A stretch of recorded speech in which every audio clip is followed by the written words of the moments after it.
peu plus le sourire. Sans transition, la Gay Pride, des défilés étaient organisés dans 3 villes de France, à Montpellier, Metz et Lille.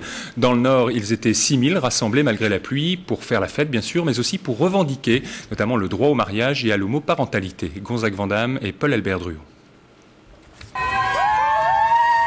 Malgré la pluie, ils ont déployé leur arc-en-ciel.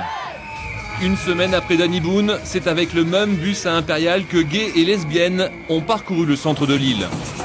Ce chef d'entreprise est venu spécialement de Sedan pour participer à sa première Gay Pride, une démarche plus militante que festive.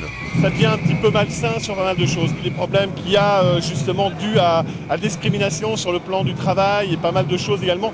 En vérité, je pense qu'on pourrait s'asseoir et faire un débat qui durerait des heures et des heures, tellement il y a des discriminations au niveau de l'homosexualité. En tête du cortège cette année, des parents d'enfants homosexuels venus partager leur expérience. Notre but, c'est d'aider et de favoriser le dialogue au moment de l'annonce de l'homosexualité d'un proche dans la famille. Voilà. C'est un moment difficile. C'est un moment difficile et c'est bien de se sentir pas seul. Près de 40 associations participent au défilé, profitant de la fête pour revendiquer la réforme du Pacs, le droit au mariage ou l'homoparentalité. Les sondages sont très clairement de plus en plus en faveur de l'homoparentalité, du mariage gay, mais c'est les hommes politiques qui sont désespérément paresseux, au mieux, en tout cas lâches.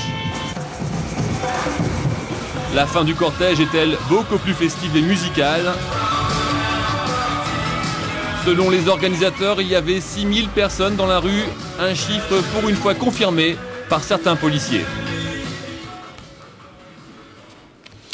Le père de la comédie italienne est mort, Dino Risi s'est éteint ce